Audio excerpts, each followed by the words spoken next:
दुर्भाग्य से राजनीतिक क्षेत्र की उस बुराई ने हिंदुस्तान की हर संस्थाओं में परिवारवाद को पोषित कर दिया।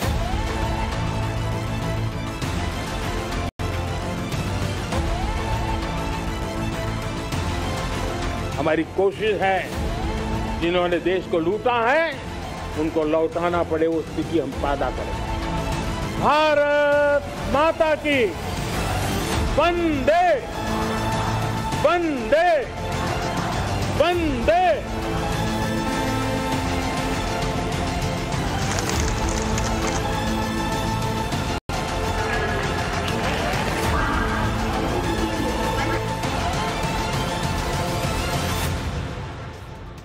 नमस्कार दर्शकों, मैं हूं नाविका कुमार। आप सभी को स्वतंत्रता दिवस की हार्दिक शुभकामनाएं।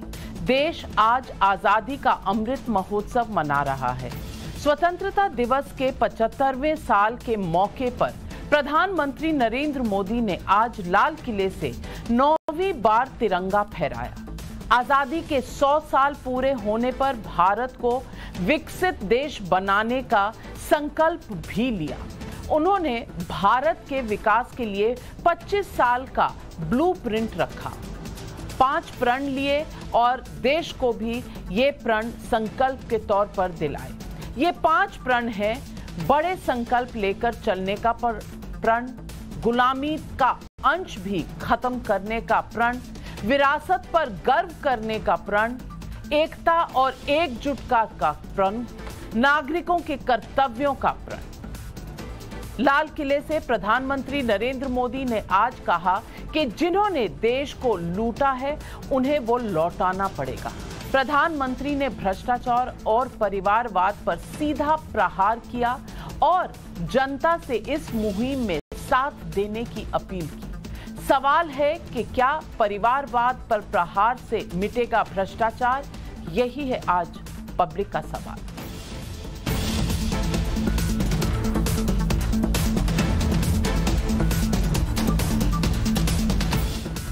अब मैं सबसे पहले आपको प्रधानमंत्री के भाषण का वो हिस्सा सुनवाना चाहती हूं जिसमें उन्होंने भ्रष्टाचार और परिवारवाद को बड़ी चुनौती बताया और जिस बयान से विपक्ष के कई बड़े दलों को सीधी चोट लगी है। सुनिए प्रधानमंत्री नरेंद्र मोदी आज क्या बोले। राजनीति में भी परिवारवाद ने देश के सामर्थ्य को सबसे सारा अन्याय किया है। परिवारवादी राजनीति परिवार की भलाई के लिए होती है, उसको देश की भलाई से कोई लेना देना नहीं होता। और इसलिए लाल किले की प्राचीर से तिरंगे झंडे के आन बान शान के नीचे भारत के संविधान का स्मरण करते हुए मैं देशवासियों को खुले मन से कहना चाहता हूं, आइए हिंदुस्तान के राजनीति के शुद्धिकरण के लिए भी, हिंदुस्तान की सभी संस्थाओं के शुद्धिकरण के लिए भी हमें देश को इस परिवारवादी मानसिकता से मुक्ति दिला करके योग्यता के आधार पर देश को आगे ले जाने की ओर बढ़ना हो। जो लोग पिछली सरकारों में बैंकों को लूट लूट करके भाग गए, उनकी संपत्तियां जब्त कर करके वापस लाने की कोशिश कर रहे हैं, कईयों को जेलों में जीने के लिए मजबूर करके रखा हुआ है। हमारी कोशिश है जिन्होंने देश को लूटा है उनको लौटाना पड़े वो स्थिति हम पैदा करें। भाइयों बहनों, अब भ्रष्टाचार के खिलाफ मैं साफ देख रहा हूं कि हम एक निर्णायक कालखंड में कदम रख रहे हैं। बड़े बड़े चमरबंदी भी बच नहीं पाएंगे। इस मिजाज के साथ भ्रष्टाचार के खिलाफ एक निर्णायक कालखंड में हिंदुस्तान कदम रख रहा है। प्रधानमंत्री मोदी ने भ्रष्टाचार और परिवारवाद पर चोट करते हुए साफ कहा कि जिसने लूटा है उसे लौटाना भी होगा। इसी चोट से कांग्रेस परेशान हो गई। सोनिया गांधी ने लिखित बयान जारी कर पलटवार किया। कहा आज देश में आत्ममुग्ध सरकार है और प्रधानमंत्री राजनीतिक लाभ के लिए गलत बयानी कर रहे हैं। ऐतिहासिक तथ्यों पर गलत बयानी की जा रही है, जबकि देश ने कई क्षेत्रों में अमिट छाप छोड़ी है और 75 साल में देश ने कई उपलब्धियां भी हासिल की हैं।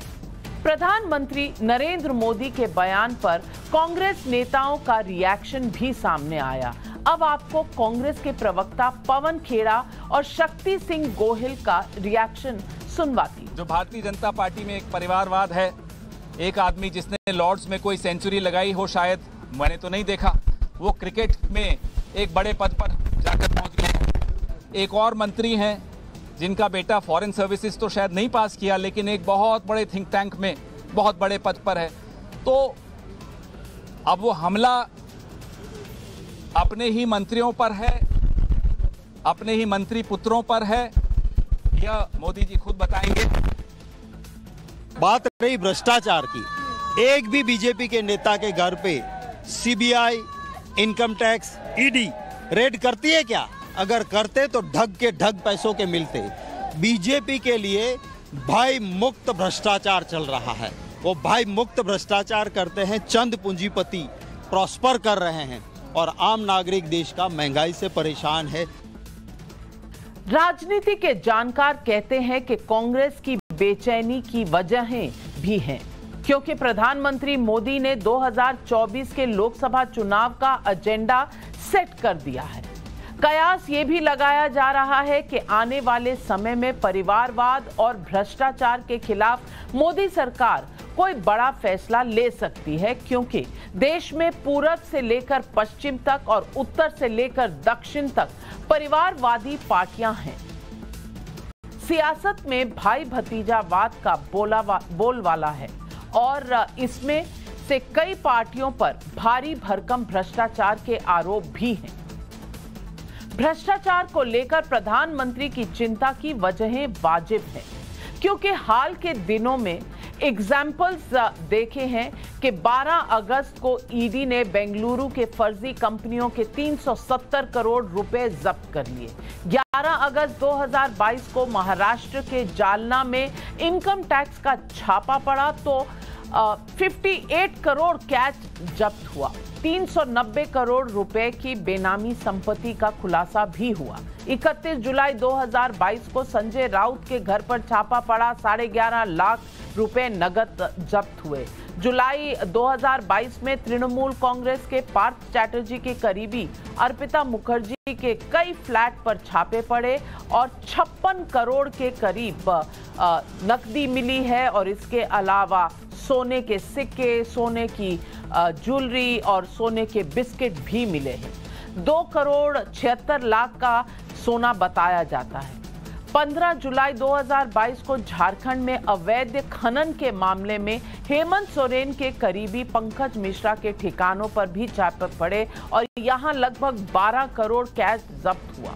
9 जुलाई को झारखंड के ही पंकज मिश्रा के 18 ठिकानों पर छापे पड़े और लगभग 5.5 करोड़ रुपए कैश जब्त हुए। 7 जून 2022 को दिल्ली सरकार में मंत्री सत्येंद्र जैन के यहां ईडी की रेड हुई, वहां भी लगभग 3 करोड़ और 133 सोने के सिक्के जब्त हुए। ये तो महज कुछ ही एग्जाम्पल्स हैं जो मैंने आपके सामने रखे।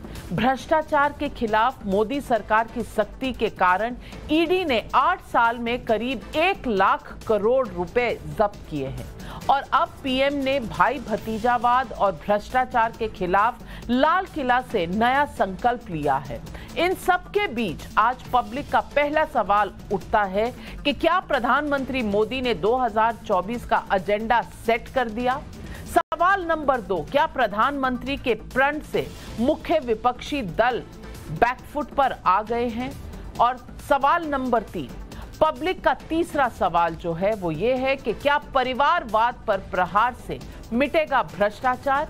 यही है पब्लिक के सवाल और आज इन सवालों का जवाब देने के लिए हमारे साथ जुड़ रहे हैं जीवीएल नरसिम्हा राव, बीजेपी के प्रवक्ता भी हैं और राज्यसभा के सांसद। डॉक्टर अजीज खान राष्ट्रीय प्रवक्ता हैं समाजवादी पार्टी के। सुची विश्वास कांग्रेस की लीडर हैं और प्रवक्ता हैं।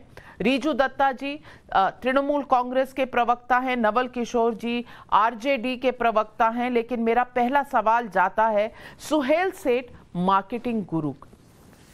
सुहेल सेठ जी, मैं आपसे सवाल पूछना चाहती हूं और आपके 60 सेकंड में सवालों के जवाब चाहूंगी। प्रधानमंत्री ने आज 5 प्रण लिए। पहला प्रण कि देश को एक विकसित देश बनाना है अगली 25 सालों में। यहाँ पर कॉलोनियल माइंडसेट यानी कि जो हमारे देश में ब्रिटिश के समय से एक सोचने का तरीका है, इसको हटाना है। तीसरी बात, हमें अपनी विरासत पर गर्व होना चाहिए।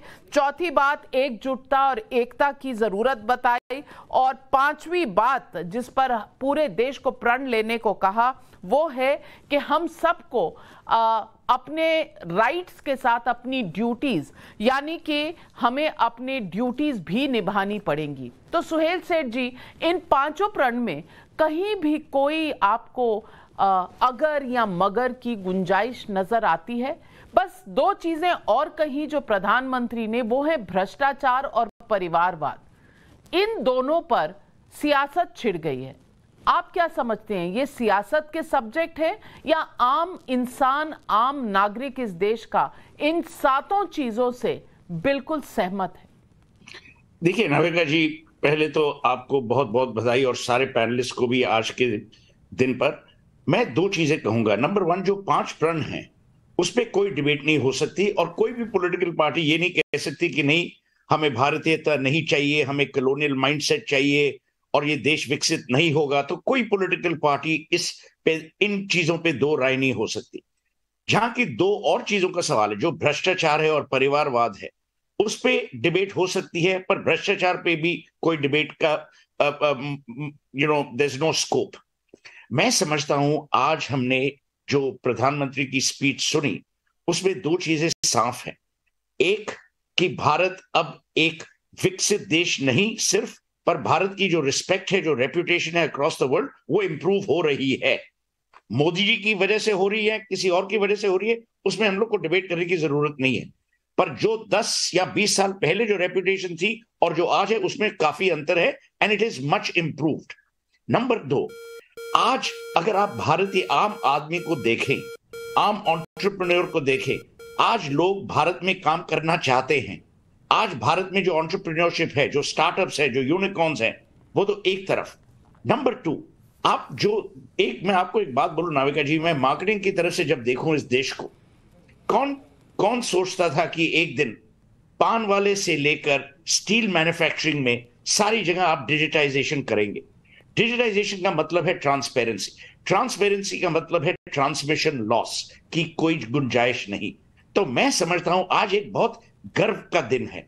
और ये नहीं कि आज इंडिपेंडेंस डे इसीलिए हम लोग को गर्व होना चाहिए, पर हमें गर्व होना चाहिए कि हम इस मुकाम तक पहुंचे हैं। और जो अगले 25 साल होंगे, मैं समझता हूं मोदी जी हो या ना हो, भारत के होंगे, हर भारतीय के होंगे, भारतीयता के होंगे, और इसमें कोई गुंजाइश नहीं है।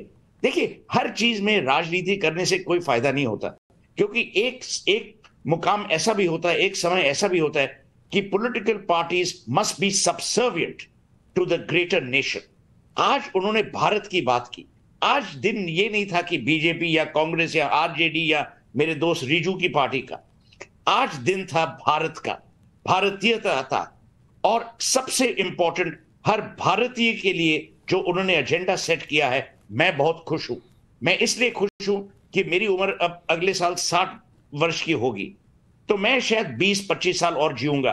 पर मुझे मालूम है कि जब तक मैं जीवित हूं, ये एक अखंड भारत होगा, एक प्राउड भारत होगा, और एक भारत होगा जिसमें हर भारतीय गर्व से कह सकता है कि मैं भारतीय हूं और मेरा देश आगे बढ़ रहा है और सब देशों के मुकाबले में अच्छा कर रहा है। वही मेरी ड्रीम है और वही मेरा सपना है। और मैं समझता हूं कि प्रधानमंत्री ने आज रेड फोर्ट से वही प्रॉमिस दिया है और उसमें कोई डिबेट नहीं होनी चाहिए। बिल्कुल। रिजू दत्ता जी, मैं आपसे पूछना चाहती हूं कि 5 प्रण अपनी जगह इस तरह के हैं कि इस पर कोई डिबेट हो ही नहीं सकती, लेकिन अगर आप देखें तो राजनीतिक दल हर मुद्दे पर डिबेट कर लेते हैं। प्रधानमंत्री ने भ्रष्टाचार और परिवारवाद के खिलाफ कहा तो आपको डिबेट करनी है। तमाम पार्टियों के रिएक्शन आने लग गए। प्रधानमंत्री अगर कहेंगे कि हर घर तिरंगा लगाओ तो देश के वासी और मैं कह रही हूं कि आसपास देखने को मिलता है, सिर्फ सोशल मीडिया पर नहीं बल्कि आप जहां भी चले जाएं सबके घरों पर तिरंगा लगा है, क्योंकि लोगों ने दिल से सोचा कि चलिए 75th ईयर में क्यों ना हम भी लहराएं अपना तिरंगा। लेकिन पॉलिटिकल पार्टी, ये कौन होते हैं हमको पेट्रियोटिज्म सिखाने वाले, ये कौन है हमको नेशनलिज्म सिखाने वाले?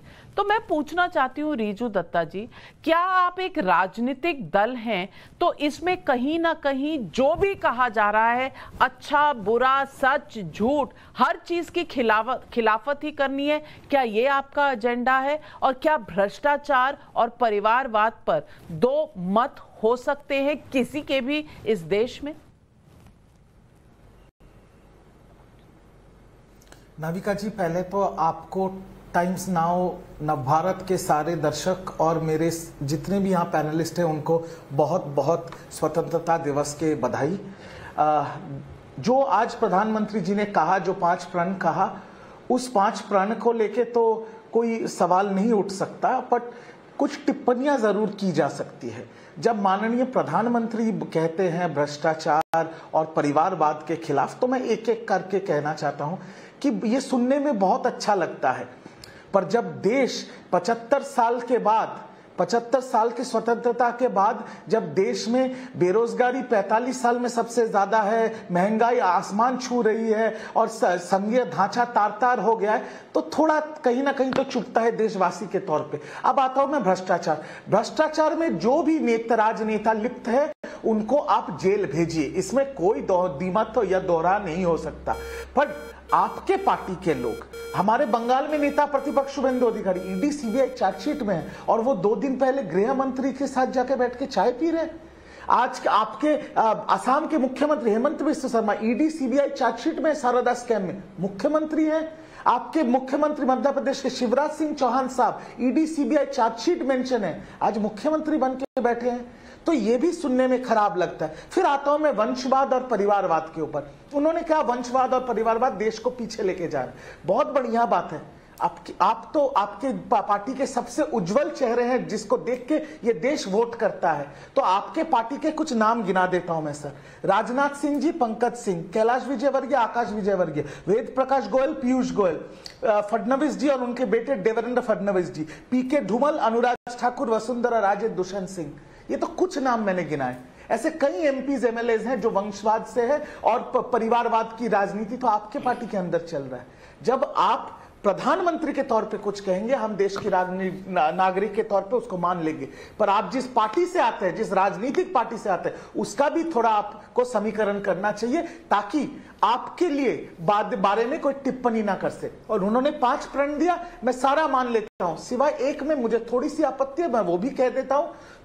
उन्होंने कहा देश के हर व्यक्ति को अपना धर्म निभाना चाहिए, मैं मानता हूं, पर जो बीजेपी के मेरे हिसाब से सबसे वरिष्ठ नेता हैं भारत रत्न श्री अटल बिहारी वाजपेयी जी, उनको कहा था और सिखाया था कि राजधर्म का पालन भी करना चाहिए। तो प्रधानमंत्री राजधर्म का पालन करे देश के हित में, देश की जनता अपने धर्म का पालन करेगी। और सांसद जी यहां पर है, उनसे सिर्फ एक छोटा सा सवाल, 2014 से 2022 तक एक बीजेपी का नेता का नाम ले लीजिए जो केंद्रीय संस्था जा जिसको पूछताछ किया हो। अरेस्ट करना तो बहुत दूर की बात है, विपक्ष चोर है और आप साधु है, ये तो राजधर्म नहीं हो सकता प्रधानमंत्री जी का। जीवीएल नरसिम्हा राव जी, जवाब दीजिए। सवालों की झड़ी लगा दी है रिजू दत्ता जी। हाँ जी,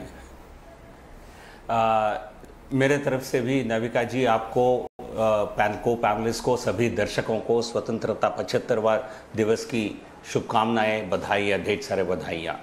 और प्रधानमंत्री जी आज उनका भाषण, आप पिछले 8 भाषणों से भी देखा जाए तो आज का जो भाषण, ये अगले 25 वर्ष में इस देश के लिए एक दिशा तय करने वाली और मार्गदर्शन करने वाली। अगले 25 साल में, जो 75 साल में हमने बहुत कुछ हासिल किया है, बट लेकिन जो अधूरे रह गए हैं, जो एक विकसित राष्ट्र की जो कल्पना है, वो अगले 25 वर्ष में हमको पूरा करना है। ये देश की जनता में, युवा में, महिलाओं में, हर नागरिक में इस प्रकार की एक एस्पिरेशन जगाने की माननीय प्रधानमंत्री जी ने कोशिश किया है। तो इसलिए आज वो एक राजनेता की तरह नहीं, एक राष्ट्र नेता की तरफ तरह उनके भाषण रहा है। तो मुझे इस बात को लेकर कुछ आश्चर्य है। सोनिया गांधी जी ने एक बयान जारी किया है, वो बयान मैं पढ़ता हूं तो लगता है सोनिया गांधी जी ने भाषण नहीं सुनी है, या जिस व्यक्ति ने उनके लिए स्टेटमेंट ड्राफ्ट किया है उन्होंने भाषण नहीं सुना है, या कांग्रेस पार्टी को अपने ही बात रखने की आदत है, किसी को सुनने की आदत नहीं है। माननीय प्रधानमंत्री जी ने पिछले 75 वर्ष में देश ने बहुत कुछ हासिल किया है और उसके लिए सभी महान भावों को उन्होंने उनके एक तरह से उनको धन्यवाद दिया है। और आगे लेकिन हमको पुराने जो गुलामी माइंडसेट को छोड़कर ये इस देश के हर कण में दिखता है। हमको सैकड़ों सालों का जो गुलामी के कारण हम उस तरह की तरक्की नहीं कर पाए जो हम करने के लिए सक्षम है। तो माननीय प्रधानमंत्री जी ने दो टूक शब्दों में कहा कि हमको ये एक नया भारत की कल्पना के लिए, नए भारत को स्थापना करने के लिए हम सबको अपने अपनी जिम्मेदारियों को निभाना है। माननीय प्रधानमंत्री जी ने जो भ्रष्टाचार के खिलाफ और परिवारवाद, भाई भतीजे के वाद के खिलाफ काम करने की जो उन्होंने प्रधानमंत्री जी ने कहा है, इससे एक मैं देख रहा हूं विपक्षी दलों में एक भगदड़ मची है। क्यों इसको लेकर परेशान है? क्या रिजू जी कुछ नाम गिना रहे थे, क्या ममता बनर्जी का नाम नहीं हमारे साथ कांग्रेस ममता बनर्जी जी का नाम नहीं आया था कि 2 करोड़ रुपए पेंटिंग के लिए उन्होंने लिया है? क्या अभिषेक बनर्जी के नाम नहीं आए हैं? उनके यहां ईडी रेड्स नहीं हुए हैं? तो हम 8 साल में एक ईमानदार सरकार दिए हैं नाविका जी, इसलिए कोई आरोप नहीं लग सकते हम पर, हमारे किसी मंत्री पर कोई आरोप तक नहीं लग सकता है। 8 साल की ये कोई साधारण बात नहीं है। ये एक माननीय प्रधानमंत्री जी एक राष्ट्रभक्त के रूप में काम कर रहे हैं, राष्ट्र निर्माण के काम कर रहे हैं। तो बाकी सभी दलों को इस बात को लेकर एक दिक्कत है। परिवारवाद की मैं बात करता हूं, ऐसा कौन सा प्रधानमंत्री नरेंद्र मोदी जी का क्या उनका परिवार नहीं है? उनके परिवार से कौन किस पोजीशन में है, कोई बताकर दिखाए। इस देश में कोई दूसरे पद में कोई भी व्यक्ति बात पते की है। और सुची बिस्वास जी, मैं आपसे यही बात पूछना चाहती हूं सुची बिस्वास जी, ये करप्शन या भ्रष्टाचार का मुद्दा आता है या परिवारवाद का मुद्दा आता है तो मचल क्यों जाती है पूरी विपक्ष? एकदम ताबड़तोड़ सबके बयान आने शुरू हो जाते हैं, सबकी बैटिंग शुरू हो जाती है, कोई बचा रहा होता है परिवार को तो कोई बचा रहा होता है भ्रष्टाचार को, और कोई उंगली दिखा रहा होता है कि पहले उसको पकड़ो फिर हमसे बात करो। मैं पूछना चाहती हूं कि अगर 75 साल हमारी आज़ादी के हो गए तो क्या इन मुद्दों पर सार्वजनिक तौर से हमें प्रण लेने की ज़रूरत नहीं है कि अब तक हुआ आगे नहीं होगा? ये प्रश्न उठाने से ही इतनी भगदड़ क्यों मच जाती है? रेखा जी, आपको, आपके दर्शकों को और सभी पैनलिस्ट को आजादी के 75वें दिवस की बहुत ही शुभकामनाएं। और आज बहुत बड़ा दिन है क्योंकि वह राष्ट्रीय स्वयंसेवक संघ जिसने कभी भी राष्ट्रीय पर्व और राष्ट्रीय प्रतीकों का सम्मान नहीं किया, वह दल जो आज सत्ता में है जिसने संविधान की प्रतियां जलाई, आज कांग्रेस के दबाव के चलते तिरंगे को कहीं न कहीं अपनी डीपी में तो अडॉप्ट कर रहा है। तो भले ही दिखावटी ही सही, शोषा ही सही, आत्ममुग्धता ही सही, अहंकार ही सही, किंतु गांधी के देश में भी गोडसे के उत्तराधिकारी को गांधी को नमन करना होगा, ये परंपरा आज देखने को मिली। दूसरी बात भ्रष्टाचार। देखिए, भारतीय जनता पार्टी तो भ्रष्टाचार का उद्गम और गंगोत्री है, लेकिन जैसे हमारे सनातन में एक परंपरा है, सुन लीजिए, आप सांसद हो मगर घर, तो जैसे हमारे सनातन में एक परंपरा है कि आप गंगा में स्नान करेंगे तो आपके सारे पाप बह जाते हैं, उसी तरह जैसे ही आपको याद होगा महाराष्ट्र में जो शरद पवार साहब के भाई अजीत पवार जी जब सुबह 7 बजे शपथ दिलाई थी, 4000 करोड़ का शायद घोटाला था, मुझे लग रहा है 20 मिनट में क्लीन चिट मिल गई। तो जो इस भ्रष्टाचार की जगत जननी गंगोत्री स्वरूपी भारतीय जनता पार्टी में विलय हो जाता है, क्या वो समस्त प्रकार के भ्रष्टाचारों से मुक्त हो जाता है? दूसरा, वंशवाद और परिवारवाद। मेरे टीएमसी के साथी ने बहुत नाम गिना दिए, अब मैं पुनः उस पूरी श्रृंखला को दोहराऊं, अनौचित्य है। और मैं समझती हूँ कि वंशवाद के सबसे योग्य उत्तराधिकारी तो श्रीमन जयसाम है।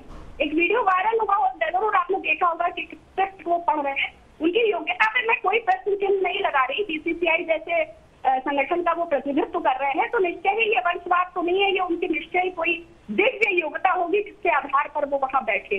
तीसरी महत्वपूर्ण बात, माननीय प्रधानमंत्री जी बहुत ही बयानवीर, सूरवीर, धैर्यवीर, उनकी व्याकरण, उनकी वाक्पटुता और उनके वार्तालाप का कोई जोड़ नहीं। बट विगत 8 वर्षों के सारे जो उन्होंने लाल किले पर भाषण दिए हैं, उनका निकाल के अगर मुझे लगता है कि जो मिनट्स ऑफ मीटिंग अगर आप निकाल लें तो क्या उसपे 1/1000 भी वो धरातल पर कहीं पर भी एम्प्लीफाई कर सके हैं। और जिस दिन बिना टेलीप्रॉम्प्टर के और बिना कॉन्फ्रेंसिंग के और बिना स्क्रिप्ट के एक प्रेस कॉन्फ्रेंस को माननीय प्रधानमंत्री जी सीधा संबोधित कर देंगे, उस दिन मैं भी स्वीकार कर लूंगी कि संप्रभुता, चेतना, स्वदेशी, आत्मनिर्भरता, तो उच्च कोटि की शब्दावली और भारी भरकम व्याकरणी और वर्तनी का इस्तेमाल करके कोई मनुष्य अपने ज्ञान को सिद्ध कर दे, तो मैं समझती हूँ कि भारत के नागरिक होने के नाते निश्चय ही हमारे और आप सबके लिए सूची जी अच्छा लगता है आप एक बहुत स्पिरिटेड डिफेंस करती हैं अपनी पार्टी का, लेकिन सवाल ये भी उठ सकता है कि सोनिया गांधी जी ने कितने प्रेस कॉन्फ्रेंस अटेंड किए। पूछने वाले ये भी सवाल पूछ सकते हैं, पूछने वाले ये भी। एक मिनट आपको 60 सेकंड की जगह मैंने 120 सेकंड दे दिए, क्योंकि आज बोलने का दिन है, सबको बोलना चाहिए। लेकिन सवाल लोग ये भी पूछ सकते हैं कि अगर 8 सालों में कुछ भी धरातल पर दिखा नहीं तो प्रधानमंत्री बार बार चुनाव जीत कर क्यों आए?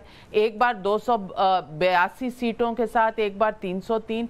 तो ये कहीं ना कहीं आपको मुझे लगता है एक इंट्रोस्पेक्शन की जरूरत है। बहरहाल हर किसी के अपने व्यूज हैं, तभी ये डिबेट है। और मैं पूछना चाहती हूँ अजीज खान साहब से।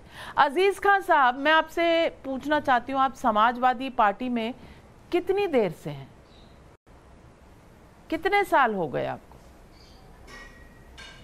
नहीं, मुझसे पूछ रही कितने वक्त हो गए? हाँ जी, आपसे कितना वक्त हो गया? जी, एक लंबा टाइम हो गया, और मैं तो समाजवादी विचारधारा का हमेशा रहा हूं। तो लंबा टाइम हो गया तो कभी समाजवादी पार्टी के अध्यक्ष बनेंगे? आपको कभी भी इस बात का कॉन्फिडेंस है कि आप कभी भी समाजवादी पार्टी के अध्यक्ष बन पाएंगे?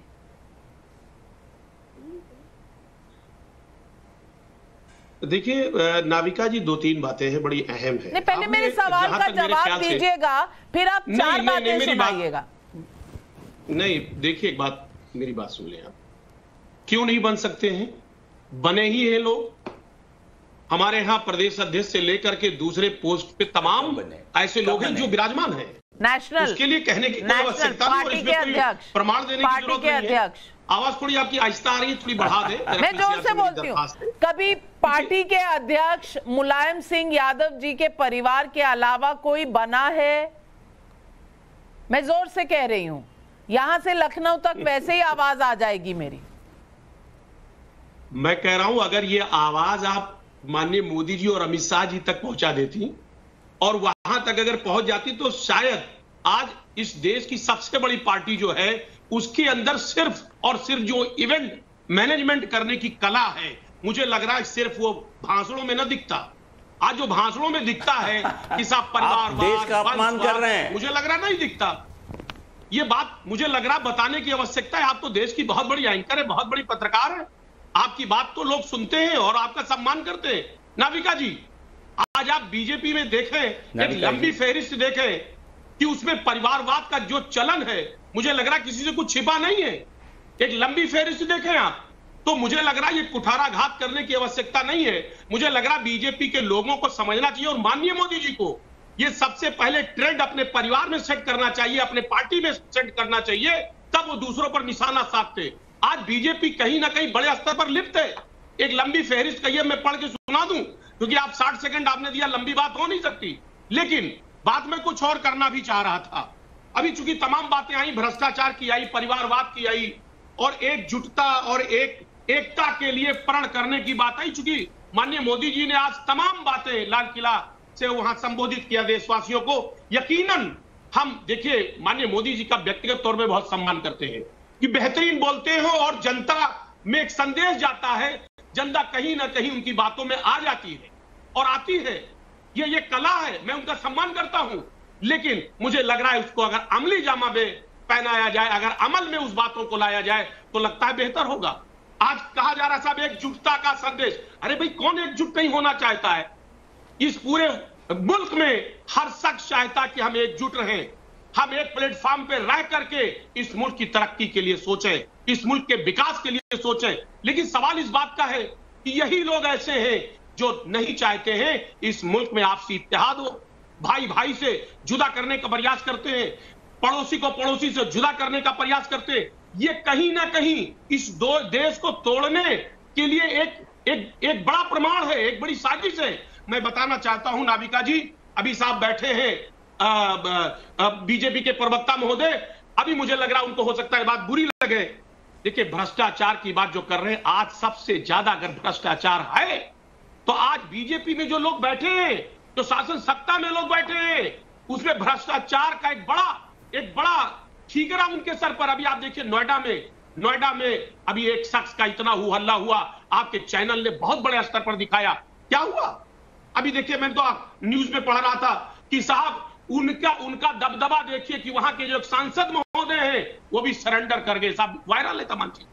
तो कहने से बेहतर यह है कि अगर बीजेपी उसको अमल में लाए, और माननीय मोदी जी की बातों को लोग समझते हैं, सुनते हैं, उनकी बात को लोग कहीं ना कहीं अपने दिल में उतारते हैं, तो इसलिए उनकी जिम्मेदारी है, वो देश के प्रधानमंत्री हैं, हम सबके प्रधानमंत्री हैं, कि सबसे पहले इस सिस्टम की शुरुआत वो बीजेपी से करें, बीजेपी में परिवारवाद को खत्म करें, भ्रष्टाचार को खत्म करें और आपसी इत्तेहाद को बढ़ावा दें। मुझे लग रहा है ये मुल्क का विकास होगा और उस विकास में हम सब सहयोगी होंगे। और समाजवाद की बात तो हमेशा रही है, हम तो समाजवाद में विश्वास करते हैं, हम तो चाहते सामाजिक लोग हैं। अजीज खान साहब, आप जितने भी इल्जाम राजनीतिक तौर पर लगाना चाहें बीजेपी पर लगाएं, पर जब आप कहते हैं कि बीजेपी कोशिश कर रही है, मैं आ रही हूं आपके पास जीवीएल जी, नवल किशोर जी को भी सवाल उठा लेने दीजिए और फिर आप सबके जवाब दीजिएगा।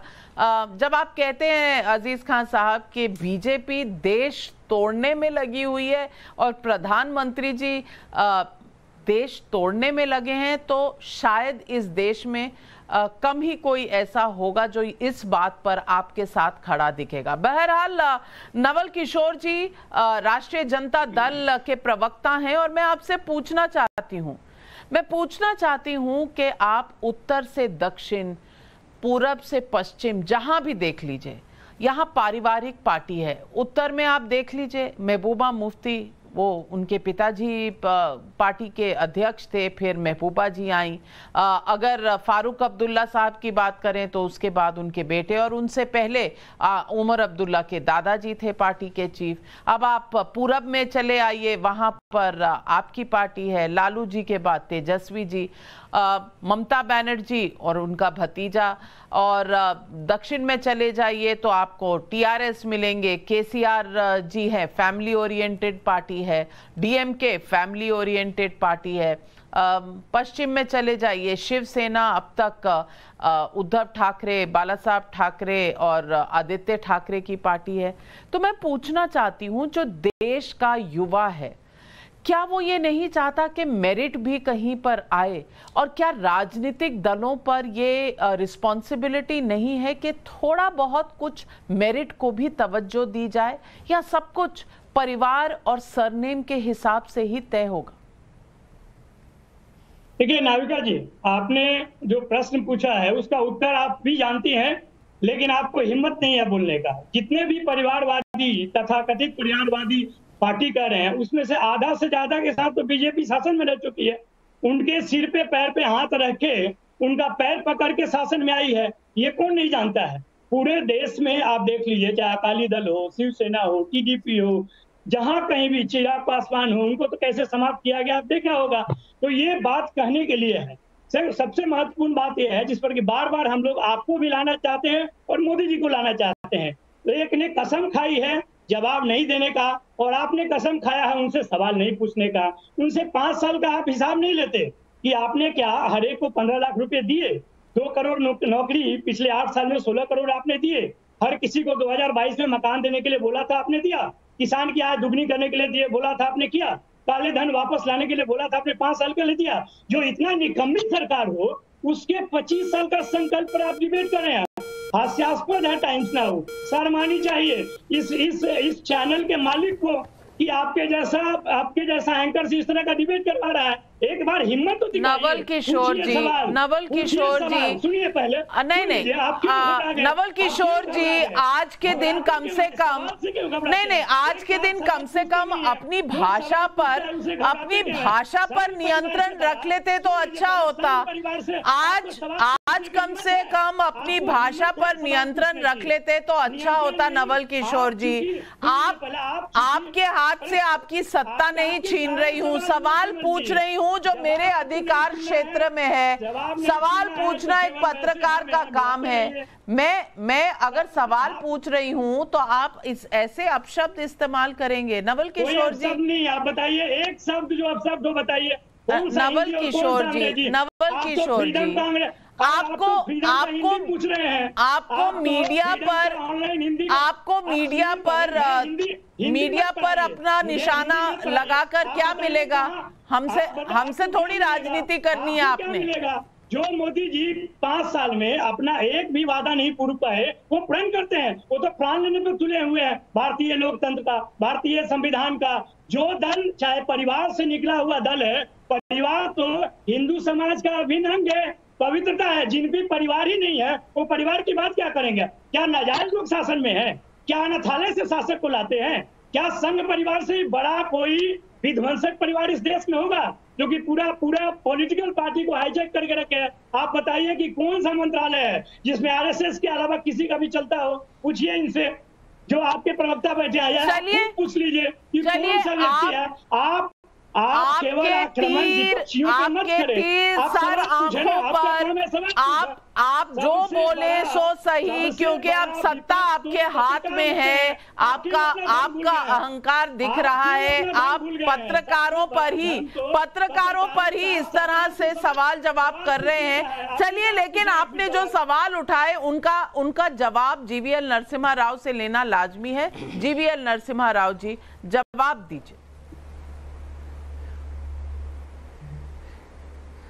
नाविका जी, तीनों अपने अलग अलग पार्टियों के जो प्रवक्ता ने जो कहा है, सपा, सपा, एसपी, अभी आरजेडी और कांग्रेस के समर्थक, इनके बातों से बिल्कुल स्पष्ट हो रहा है कि माननीय प्रधानमंत्री जी ने 2 विषय को लेकर देश को गंभीर होने के लिए कहा है।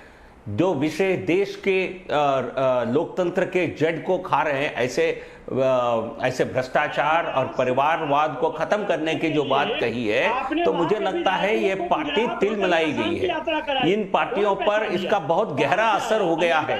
इनको अपने भविष्य को लेकर चिंता होने लगी है एक भाषण के बाद। ये अच्छी, मैं मानता हूं ये अच्छी बात है। आपने पूछा था अपने सपा के प्रवक्ता से, आपने नाविका जी, मैंने किसी के बीच में नहीं बोला, थोड़ा उनको भी शांत रहने की बोलिए। और आपने मुझ पर दया नहीं आए ना सही, लेकिन कम से कम दर्शकों पर थोड़ी दया कर दीजिए। वो 2 लोगों को एक साथ नहीं सुन सकते। वो 2 लोगों की बात एक बार में ना सुन सकते हैं ना समझ सकते हैं। आपने बोला, आपने सवाल खड़े किए, जीवीएल नरसिम्हा राव जी उनका जवाब दे रहे हैं। कम से कम जवाब सुन लीजिए, उसके बाद अगर आपको कोई टिप्पणी करनी होगी तो मैं समय दूंगी। वो सवाल का जवाब नहीं दे रहे हैं। हाँ, सवाल का जवाब नहीं दे रहे हैं वो। देखिए नाविका जी, आपने भी मेरे सवालों का जवाब नहीं दिया था। क्या आप अपने पार्टी, नहीं सुन लीजिए नाविका जी, आपने पूछा था कि आप अपने पार्टी के राष्ट्रीय अध्यक्ष बन सकते हैं। सपा की प्रवक्ता हिम्मत नहीं जुटा पा रहे। हाँ, मैं बन सकता हूं, यदि मेरे पार्टी के कार्यकर्ता चाहेंगे मैं बन सकता हूं। क्यों नहीं बन सकता हूं, ये जवाब आना चाहिए था। लेकिन बिल्कुल ये कहने पर कहां प्रवक्ता का पद छीना जाएगा, ये डर सता रही है। और दूसरा, आप कांग्रेस के समर्थक, उन्होंने जो कहा था कि वो बहुत जो पार्टी, जो कांग्रेस के जो डायनेस्टी है, प्रधानमंत्री मोदी जी पर, उनके सरकार पर कोई इल्जाम तक नहीं लगा है। और आप जिस डायनेस्टी को लेकर यहां सबको उनकी वीर गाथा सुना रहे हैं, वो सभी के ऊपर किसी न किसी प्रकार का स्कैंडल था। जीवीएल नरसिम्हा राव जी, आपको एक बात का सीधा दो टूक जवाब देना पड़ेगा कि जब आपको अलायंस पार्टनर चाहिए होते हैं, जब आपको अपने पार्टी में किसी को शामिल करना होता है, तब ये भ्रष्टाचार का जो आपका एक मापदंड है ये कहां चला जाता है जब आप अपने पार्टी में लेकर आते हैं? और मैं बता सकती हूं तमाम पार्टियां आपने तोड़ी हैं, चाहे वो शिवसेना हो, चाहे वो टीडीपी हो, चाहे वो टीएमसी हो, तमाम पार्टियों से आपने लोग अपने यहां इंपोर्ट किए, इंक्लूडिंग कांग्रेस पार्टी से। क्या तब आप उनका सीवी नहीं देखते? तब उन पर भ्रष्टाचार के जो आरोप लगे हैं तब वो नहीं देखते? बिल्कुल। तो कथनी और करनी में थोड़ा अंतर नजर आता है बीजेपी में भी। नहीं नाविका जी, मैं बताता हूं कैसे। हमने कई लोगों को पार्टी में शामिल किया है, ये कोई छुपी हुई बात नहीं है। हम आज देश के, विश्व के सबसे बड़े पार्टी हैं। हम अब जब एक्सपेंशन कर रहे हैं, बाकी पार्टी से लोग आते हैं। हमने आज तक किसी को ऐसा हमने कोई ये आश्वासन नहीं दिया है आप पार्टी में आ जाओ, आपके खिलाफ कोई आरोप। ऐसा कौन सा उदाहरण है बताइए? सुहेल सेठ जी, डिबेट में आना चाहते हैं। सुहेल सेठ जी, क्या बीजेपी इतनी पाक साफ है? मैं जीवीएल का बड़ा सम्मान करता हूं, हिज इंटेलेक्चुअल ऑनेस्टी का, पर आप हर चीज को मत डिफेंड करिए, शोभा नहीं देता आपको। ये इस पे कोई दो राय नहीं है कि कभी कभी BJP becomes a washing machine, कि एक आदमी दूसरी पार्टी से आए, वो गलत चार्जेस पे हो, जैसे वो बीजेपी में आता है वो धुल जाता है। इस पे कोई दो राय नहीं है, नंबर 1। नंबर 2, रिजू दत्ता ने शुभेंदु अधिकारी का नाम लिया। मैं एक व्यक्ति या दो व्यक्तियों का नाम नहीं लेना चाहता, पर आपको भी मालूम है जीवीएल कि मुकुल रॉय के खिलाफ केसेस थे, फिर वो आपके पास आया, केसेस ड्रॉप हो गए, फिर वो वापस टीएमसी गया, वापस केसेस आ गए। तो मेरा एक ही कहना है कि जो मोदी जी कह रहे हैं, और मुझे मोदी में बड़ा विश्वास है, पर एक बात है, आप ये मत कहिए कि बीजेपी में सब कुछ अच्छा है, क्योंकि ये जो चीजें हैं ये भी प्रॉब्लमेटिक चीजें हैं, number 1। Number 2, I think Naval ने कहा या अजीत साहब ने कहा या शुचि जी ने कहा कि परिवारवाद की बात है। परिवारवाद में कोई हार्म नहीं है, अगर परिवारवाद सिर्फ कंट्रोल के लिए नहीं हो तो ये भी कहना कि सिंधिया क्यों है और क्यों नहीं, वो लॉजिक नहीं है। पर जहां परिवारवाद ही डिटरमिन करता है मेरिट, उसमें प्रॉब्लम है। और मैं ये कहूंगा कि यहां काफी लोग हैं जो गलत बातें करते हैं, स्टेटमेंट्स आर मेड, दो statements must be persecuted and stop by the prime minister and it will change the narrative. और मेरा ये विश्वास है कि हमारा देश बहुत ही तरक्की करेगा, तरक्की कर रहा है। और जहां तक लास्ट चीज का सवाल है, अगर हम अपनी भारतीयता पे गर्व नहीं करेंगे तो ये देश आगे नहीं बढ़ेगा। बिल्कुल सही कहा आपने, और यही पब्लिक पूछ रही है सवाल। सलमान खान देहरादून से और त्रिपुरेश कुमार वाराणसी से पूछ रहे हैं सवाल। आइए सुनते हैं पब्लिक के सवाल।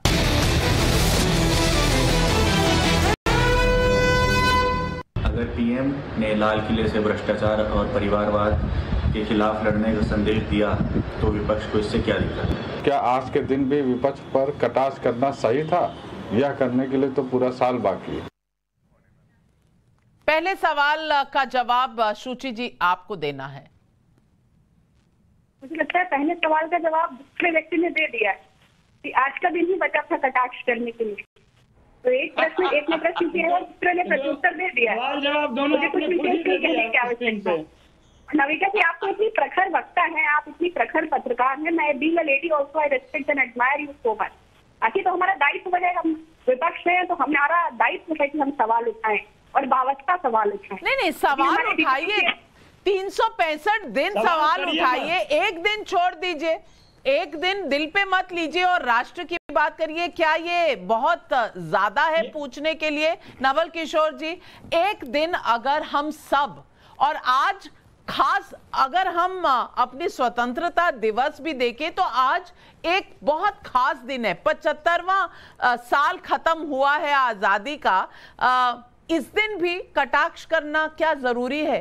ये मैं दिल से एक नागरिक होने, पत्रकार और आप तमाम नए लफ्जों से हमें बुलाते हैं, सब सर आंखों पर, लेकिन मैं नागरिक के तौर पे पूछ रही हूं कि आज आप देशवासियों की तरह के हर घर तिरंगा पर भी आपको दिक्कत है, आपको भ्रष्टाचार परिवारवाद के बात पर भी दिक्कत है, आपको 5 प्रणों पर भी दिक्कत है, एक दिन दिक्कतों को थोड़ी छुट्टी नहीं मिल सकती?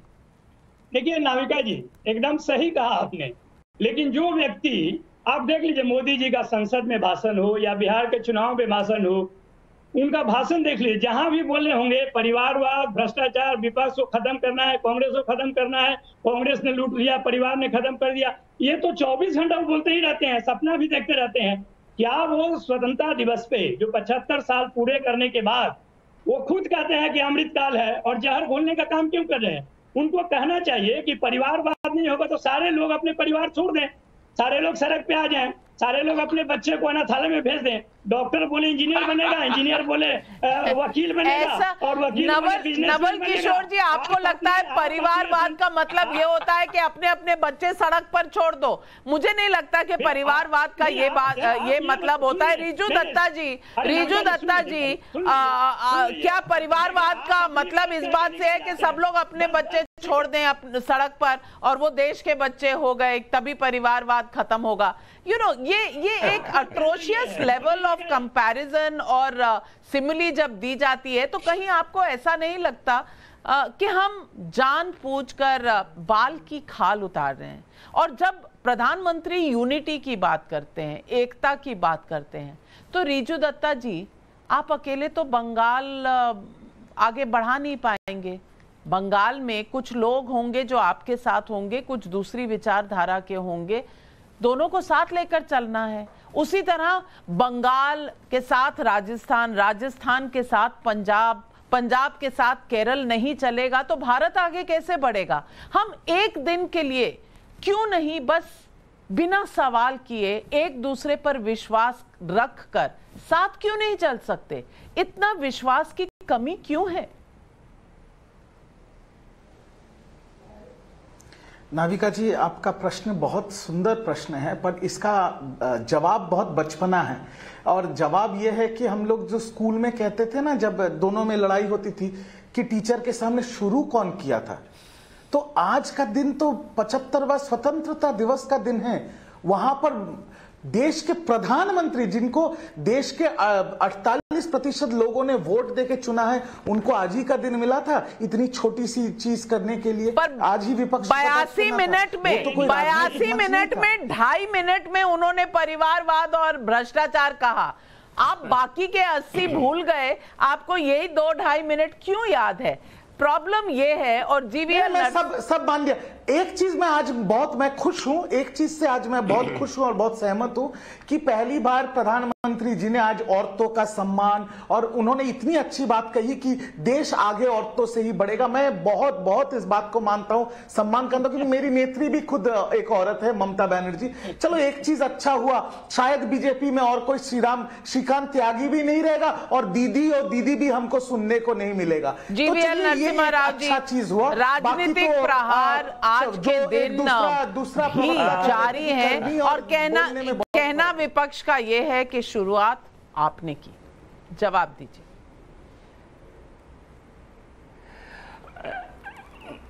नाविका जी, कि राष्ट्र के सबसे बड़ी प्राथमिकता को आज के दिन इसका प्रस्ताव नहीं करेंगे तो कब करेंगे प्रधानमंत्री जी? मैं मानता हूं आज सबसे बड़ा अवसर था इन बातों को कहने के लिए।